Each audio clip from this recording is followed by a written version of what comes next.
لا إله إلا الله محمد رسول الله عليه صلاة الله وآله والأحبة لا إله إلا الله محمد رسول الله عليه صلاة الله وآله والأحبة Shine your mercy like the sun and be gracious as the earth. Let your kindness come like rain that cares not whom it falls upon. And let ocean deep your wisdom be, your heart a lantern spreading peace. Give yourself in love of him, be like Al-Habib.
Seiring dengan terbitnya fajar mentari, kami tak pernah lelah memikul risalah ilahi. Kami jelajahi Nusantara, mengetuk pintu-pintu masjid, membersamai para jamaah Jum'ah, menyibak segala peristiwa yang syarat dengan polusi kemunafikan yang beredar telanjang bulat di depan mata. Jari jemari kami terus mengalir merekam semua peristiwa. Kami hadirkan solusi cemerlang yang bersumber dari ideologi Islam kafah dalam sebuah media buletin dakwah kafah yang terbit setiap hari Jumat. Sebuah buletin yang inspiratif, ideologis, mengupas berbagai persoalan dari sudut pandang Islam, menambah romansa keberkahan di hari Jumat Anda. Selamat menyaksikan bedah buletin dakwah kafah bersama saya Indra Fakhrudin, Direktur Rumah Inspirasi Perubahan, hanya di YouTube channel Rumah Inspirasi Perubahan. Bismillahirrahmanirrahim. Assalamualaikum warahmatullahi wabarakatuh. Alhamdulillahi wa kafa. Wassalatu wassalamu ala rasulillahil mustafa wa ala alihi wa sahbihi wa man wafa. La haula wa la quwata illa billahil aliyil azim. Amma ba'du. Kaum muslimin pemirsa YouTube channel Rumah Inspirasi Perubahan, rahimani wa rahimakumullah. Masya Allah, kita patut bersyukur pada Allah di Jumat sore yang berbahagia ini kembali kami bisa menyapa Anda semuanya di bedah buletin dakwah kafah edisi 364. Kami selalu berdoa kepada Allah, semoga para pemirsa semuanya selalu dalam kondisi sehat, ya, selalu bersemangat untuk melaksanakan aktivitas kehidupan ini, khususnya adalah terus istiqomah dalam berjuang demi tegaknya kehidupan Islam. Baik, buletin dakwah kafah edisi 364 ini temanya cukup menarik, ya. Nanti kita akan sama-sama bahas berkaitan dengan situasi politik dan setentu bagaimana peneropongan kita berkaitan dengan pergantian rezim yang sebentar lagi akan berganti. Baik, bagi para pemirsa yang baru saja hadir, silahkan untuk subscribe terlebih dahulu, berikan komentar yang positif. Buletin Dakwah Kafah edisi 364 mengambil topik pemerintahan baru, harapan barukah? Nah, pemerintahan baru apakah membawa satu perubahan baru atau harapan baru? Tentu adalah harapan-harapan yang baik bagi masyarakat. Nah, dan memang pemirsa, jika memang nanti tidak ada satu halangan ya aral melintang, tentu tidak lama lagi rezim pemerintahan Jokowi ini akan segera berakhir, ya akan segera landing gitu. Dan situasi politiknya sudah begitu membara, banyak tokoh-tokoh yang mengatasnamakan dirinya memang selalu melakukan oposisi ya.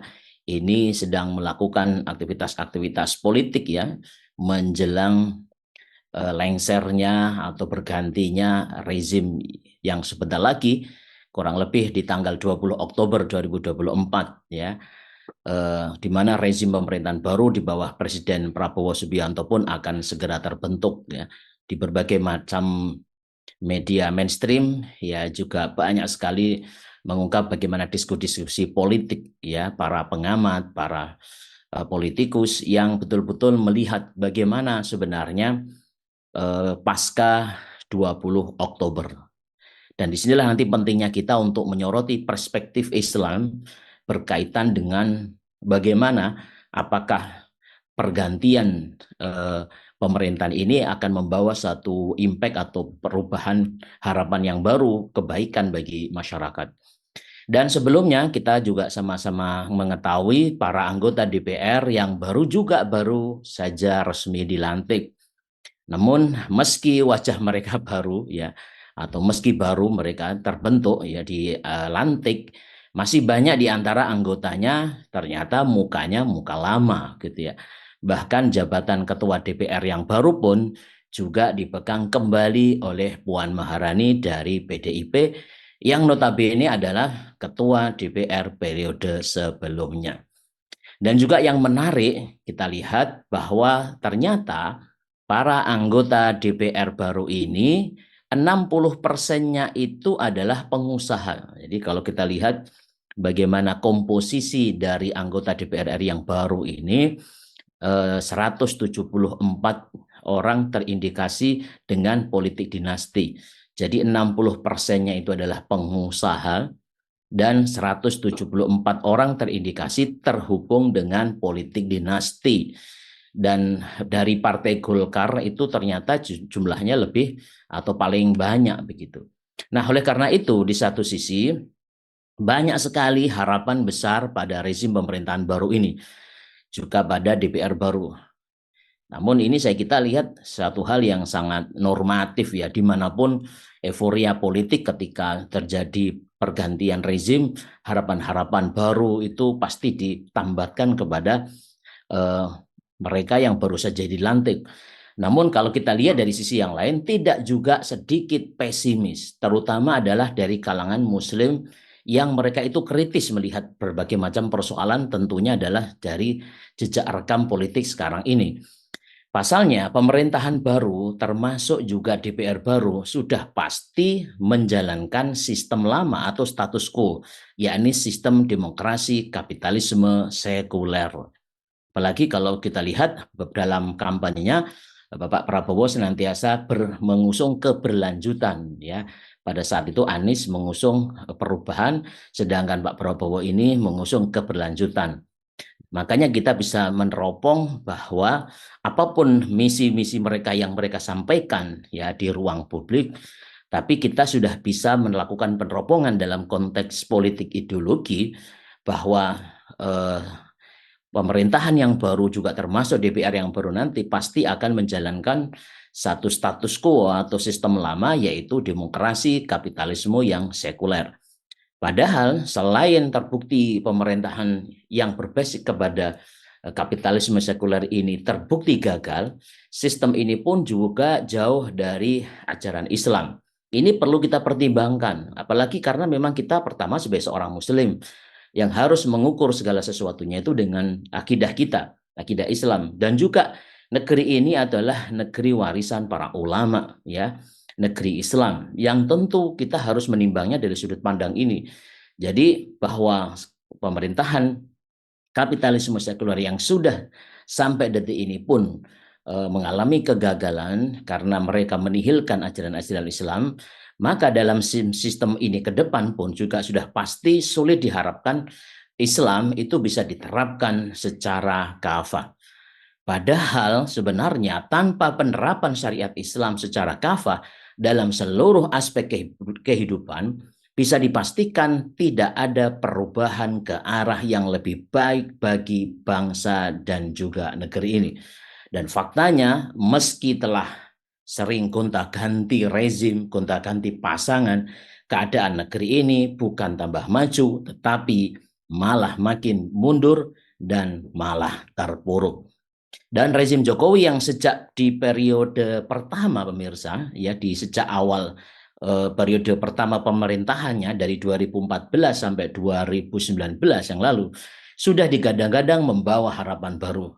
Toh hanya akhirnya memberikan harapan semu, bahkan palsu. Justru pada masa rezim Jokowi berikutnya segala sisi multidimensi makin kelihatan kerusakannya. Dan hal ini terus berlanjut hingga periode kedua pemerintahannya 2019 sampai 2024 ini. Lantas pertanyaan besarnya, bagaimana dengan pemerintahan baru nanti? Nah, sama saja rezim pemerintahan baru pun dipastikan akan bernasib sama. Apalagi rezim pemerintahan baru di bawah Presiden Prabowo nantinya bakal mewarisi sangat berat dan segudang persoalan yang ditinggalkan oleh rezim Jokowi. Tentu banyak sekali, terutama adalah kalau kita lihat persoalan penting dalam sebuah negara adalah politik ekonomi. Terutama kalau kita lihat dari sudut ekonomi terlebih dahulu, kita bisa proyeksikan di antaranya secara empiris dan secara faktual secara ekonomi, angka kemiskinan yang makin tinggi, angka pengangguran dan PHK yang makin meningkat, pajak yang makin besar, daya beli masyarakat yang makin menurun, jumlah kelas menengah yang makin berkurang, beban pembayaran utang negara makin berat, penguasaan sumber daya alam milik rakyat oleh segelintir orang, yaitu asing dan asing yang makin saja brutal tidak terkendali, dan beban ekonomi masyarakat yang makin besar. Tentu masih banyak tumpukan-tumpukan persoalan krisis, khususnya di bidang ekonomi. Kita lihat dalam konteks kemiskinan, jumlah orang miskin di Indonesia per Maret 2024 mencapai 25,22 juta orang. Kita lihat jumlah itu mengacu kepada kriteria Badan Pusat Statistik yang mengumumkan garis kemiskinan di Indonesia pada Maret 2024, maka sebesar Rp582.932 per kapita per bulan. Ini sangat mengerikan. Nah, jika kriteria kemiskinan itu dinaikkan sesuai dengan Bank Dunia sebesar 3 US dollar per hari, maka angka jumlah rakyat yang miskin naik menjadi 40% dari total penduduk Indonesia. Artinya apa, pemirsa? Artinya dari jumlah total penduduk Indonesia sekitar 282 juta jiwa, sebanyak 112,8 juta terkategori miskin. Ini adalah beban berat yang harus diselesaikan, ya. Dan juga kalau kita perhatikan di bidang politik, meskipun ya berhasil memenangkan pemilu, Presiden Prabowo tidak memiliki mayoritas legislatif yang solid. Kita bisa perhatikan Partai Gerindra, yang dia pimpin oleh oleh Prabowo ini hanya memperoleh sekitar 14% suara di parlemen. Jadi suaranya sangat kecil. Ini berarti apa? Prabowo harus merangkul koalisi politik yang luas untuk menjalankan pemerintahan. Dan dengan koalisi yang gemuk itu, ya sangat mungkin akan muncul kepentingan atau konflik kepentingan, konflik of interest. Dan ini sudah sering terjadi gelombang persoalan ini. Nah, akibatnya niat hati untuk mensejahterakan rakyat ujung-ujungnya cenderung sebatas bagi-bagi kekuasaan. Nasib rakyat hanya menjadi permainan para penguasa saja. Tidak ada realisasinya. Dan di satu sisi kekuasaan oligarki makin mencengkeram. Ini terlihat jelas di dalam struktur politik dan ekonomi, di mana sejumlah kecil konglomerat mengendalikan betul-betul sektor-sektor strategis seperti sumber daya alam, yaitu pertambangan, perkebunan, infrastruktur, dan juga perbankan. Dan para oligarki ini juga sering memiliki kedekatan dengan lingkaran kekuasaan politik. Dan ini memungkinkan mereka mempengaruhi kebijakan publik demi keuntungan pribadi dan juga kelompoknya. Dan belum lagi masih banyak ragam persoalan yang lainnya pemirsa. Tadi kita sudah sampaikan di bidang ekonomi dan juga bidang politik. Namun masih banyak persoalan di bidang hukum, sosial, pendidikan, yang semuanya makin ke sini makin rumit dan kompleks, makin ruwet saja. Nah, ketika kita sudah melihat fakta yang demikian, ya, apakah kita masih berharap kepada pemerintahan baru yang polanya itu masih pola kapitalistik? Ya, tentu nanti ke depannya akan sama. Kita perhatikan saja nanti. Dan kita sering ya di Buletin Dakwah Kafah ini di edisi-edisi sebelumnya sudah senantiasa menyampaikan persoalan ini dan senantiasa tepat. Kenapa tepat? Karena yang kita proyeksi ini adalah persoalan ideologi, dan ideologi itu bagi seorang politikus itu memiliki satu panduan, artinya ada sesuatu yang itu bisa kita baca permainannya gitu ya, dan proyeksinya ke depan gitu, karena memang sudah ada pola-polanya. Nah, kita tidak ingin tentu mengulang persoalan-persoalan rumit ini untuk kesekian kalinya. Kita harus segera menutup persoalan ini, menimbunnya, harus ingin menumbuhkan harapan baru. Dan harapan baru, harapan kebaikan, harapan keberkahan itu hanya pada kekuasaan Islam. Kenapa kita hanya berharap kepada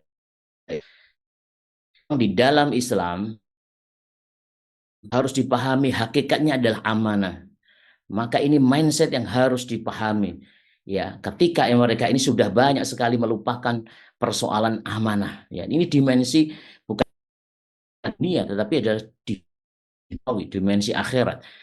Dan amanah kekuasaan ini bisa kelak nanti menjadi beban pemangkunya di dunia, sekaligus bisa mendatangkan siksa bagi dirinya kelak di dalam hal ini Nabi SAW bersabda di dalam hadis riwayat Imam At-Tabrani, awalul imarati malamatun, wa thaniha nadamatun, wa thalithuha adabu minallahi yaumal qiyamah, illa man rahima wa adala. Jadi kepemimpinan itu pada awalnya bisa mendatangkan cacian. Yang kedua bisa berubah menjadi penyesalan. Dan yang ketiga bisa mengundang azab dari Allah pada hari kiamat. Kecuali orang yang memimpin dengan kasih sayang dan adil. Masya Allah. Hadis ini seakan-akan 1400 tahun yang lalu Rasulullah SAW sudah memberikan peringatan. Ketika kepemimpinan itu tidak dilakukan dengan kasih sayang, rahmat, dan adil, maka perhatikan siapapun itu. Maka awalnya pasti banyak dicaci pemimpin itu. Yang kedua pasti nanti akan menjadi penyesalan. Dan yang ketiga nanti akan mengundang azab dari Allah Subhanahu wa taala di hari kiamat. Maka ini adalah harus diperhatikan bagi siapapun yang sekarang ini sangat bernafsu ingin menjadi pemimpin, yang kelak konteks pemimpinan ini tidak main-main. Jangkauan kepemimpinannya adalah memimpin kurang lebih 200 juta manusia yang ada di negeri ini. Dan kita bisa kupas lagi tadi dalam hadis tadi itu bahwa sikap kasih sayang seorang pemimpin itu ditunjukkan dengan upayanya untuk selalu memudahkan urusan rakyat, menggembirakan mereka dan tidak menakut-nakuti mereka dengan kekuatan aparat dan juga mempermainkan hukum. Adapun sikap adil pemimpin juga ditunjukkan dengan kesungguhan untuk menegakkan syariat Islam di tengah-tengah masyarakat. Sebabnya tidak ada keadilan tanpa penerapan dan penegakan syariat Islam. Karena itu siapapun penguasanya, jika dia tidak menjalankan pemerintahannya berdasarkan syariat Islam, maka sangat dia berpotensi menjadi penguasa yang zalim dan juga fasik. Dan hal ini sudah diingatkan oleh Allah di dalam surah Al-Maidah ayat 45 dan 47. Wa man lam yahkum bima anzalallah faulaika humul zalimun faulaika humul fasikun. Hati-hatilah wahai para pemimpin. Nah, karena kekuasaan itu adalah amanah pemirsa, maka Nabi Shallallahu alaihi wasallam mengingatkan kepada para pemangku jabatan dan kekuasaan agar mereka ini tidak menipu ataupun menyusahkan rakyatnya. Kenapa? Kalau menipu dan menyusahkan rakyatnya, berat sekali.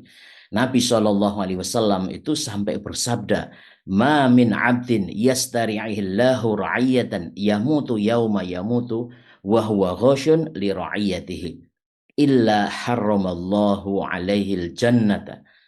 Tidaklah seorang hamba yang Allah beri wewenang untuk mengatur rakyat mati pada hari dia mati, ya, sementara dia dalam kondisi menipu rakyatnya, melainkan Allah mengharamkan surga bagi dirinya. Hadis riwayat Al-Bukhari. Nah, oleh sebab itu di dalam Islam, agar pemangku kekuasaan itu bertindak amanah, ia wajib mengemban kekuasaannya di atas pondasi agama, yakni Islam. Inilah yang ditegaskan oleh Imam Al-Ghazali rahimahullah ta'ala di dalam kitab beliau Al-Iqtisad fil I'tiqad, ad-dinu was-sultanu taw'amani walihada qila ad-dinu usun was-sultanu harisun wa ma la usalahu famhudumun wa ma la harisalahu fadha'i. Agama dan kekuasaan itu ibarat dua saudara kembar. Karena itu sering dikatakan agama itu adalah asasnya, agama itu adalah pondasinya, sementara kekuasaan itu adalah penjaganya. Apa saja yang tidak memiliki pondasi maka dia akan hancur, dan apa saja yang tidak memiliki penjaga maka dia akan lenyap. Sangat jelas sekali.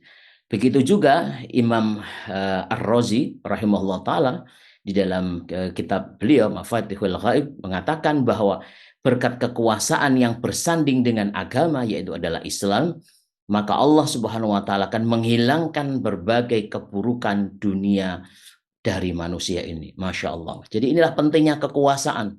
Karena kekuasaan itu, ya, ketika dia itu bersanding dengan Islam, ketika Islam itu menjadi asasnya untuk mengatur di dalam melayani masyarakat ketika dia berkuasa, maka dengan itu sebagai wasilah Allah menghilangkan berbagai keburukan dunia dari manusia itu.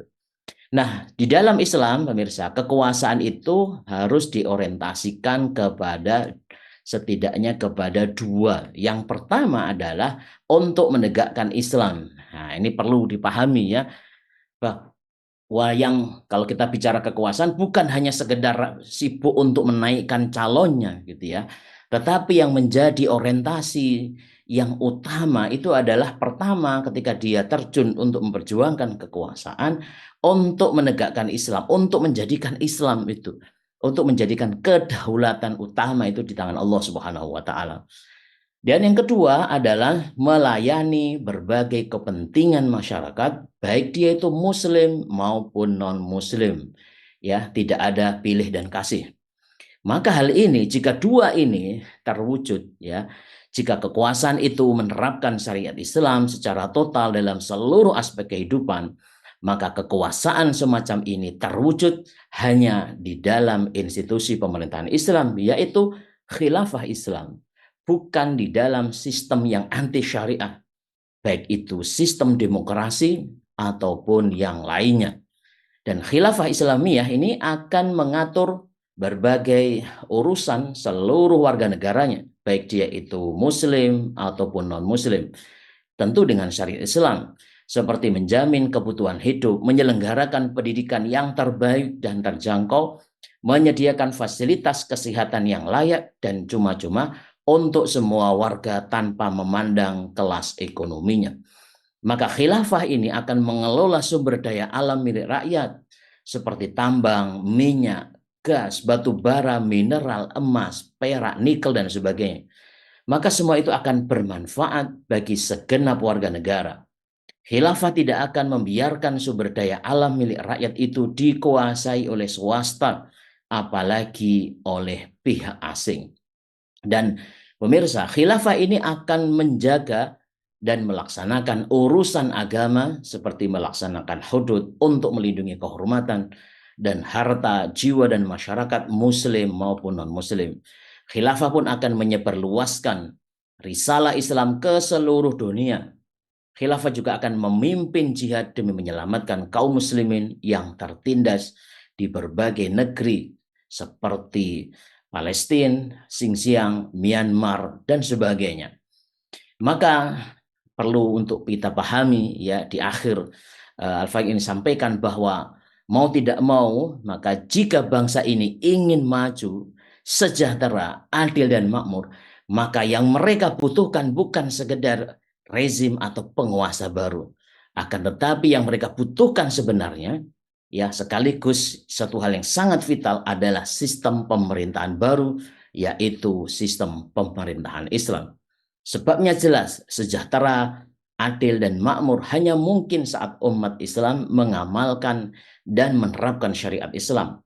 Pengamalan dan penerapan syariat Islam secara kafah tentu merupakan wujud ketakwaan yang hakiki.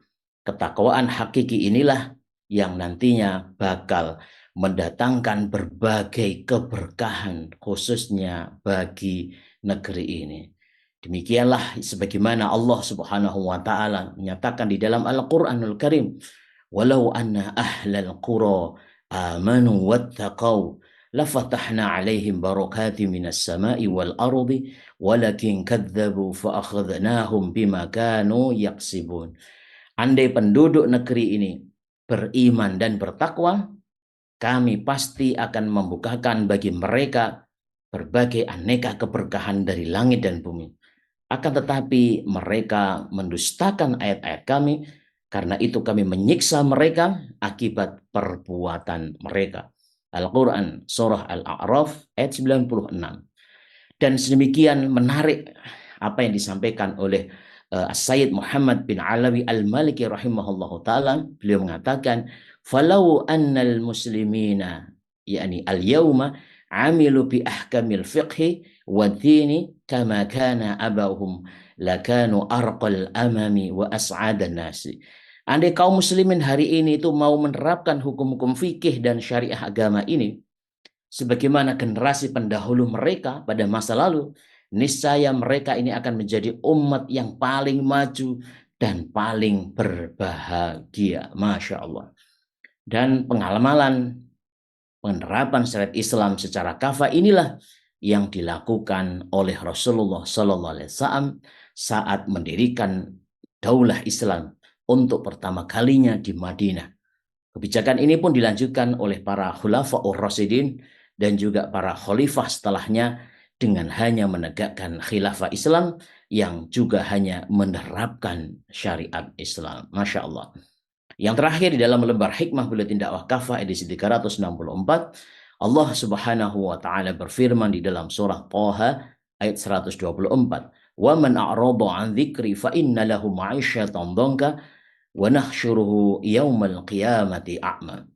Siapa saja yang berpaling dari peringatanku, yakni Al-Quran, maka bagi dia kehidupan yang sempit, dan di akhirat kelak ia akan dibangkitkan dalam keadaan buta. Masya Allah. Demikian para pemirsa YouTube channel Rumah Inspirasi Perubahan. Fakir sudah di sesi awal ini menyampaikan keseluruhan ada bedah buletin dakwah kafah edisi 364. Marilah sejenak kita ikuti tayangan jeda berikut ini.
Alhamdulillahirrahmanirrahim. Para pemirsa YouTube channel Rumah Inspirasi Perubahan Rahimani wa Rahimakumullah.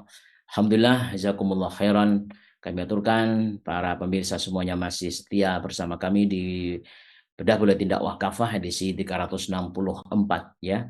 Topik Buletin Kafah sore hari ini menarik ya karena masih menunggu bagaimana kita melakukan satu pandangan politik ya sekaligus solusi ya berkaitan dengan realitas pergantian rezim pemerintahan yang akan nanti 20 Oktober akan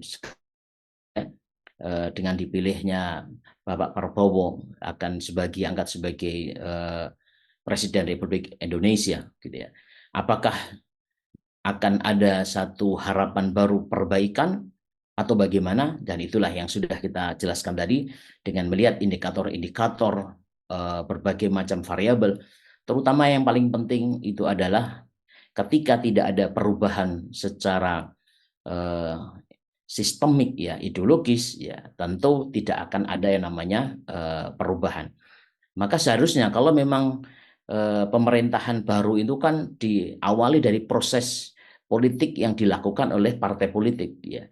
Seharusnya kalau memang benar partai politik itu adalah partai politik yang benar-benar menjalankan fungsinya, fungsi politik dan juga fungsi politik yang tentu dibangun oleh ideologi tertentu, maka dia akan ada perubahan. Perubahan ini bisa kita baca kalau kita lihat ada perubahan dari sesuatu yang buruk menjadi lebih buruk lagi. Tentu ini yang tidak kita inginkan gitu. Tapi faktanya memang seperti itu. Dari berbagai macam analisa yang kita lakukan khususnya di Buletin Dakwah Kafah dari tahun ke tahun, setiap pergantian rezim polanya adalah sama. Bahkan tadi sudah kita sampaikan khususnya di 2 tahun ya kepemimpinan Presiden Jokowi saja justru berbagai macam indikator baik ekonomi, politik dan sebagainya justru semakin suram. Berarti apa? Ada persoalan bukan hanya persoalan individu saja, bukan hanya pada persoalan teknis saja, tetapi adalah pada persoalan ideologis. Dan inilah yang sama sekali tidak pernah tersentuh atau jarang sekali yang mengungkit persoalan ini.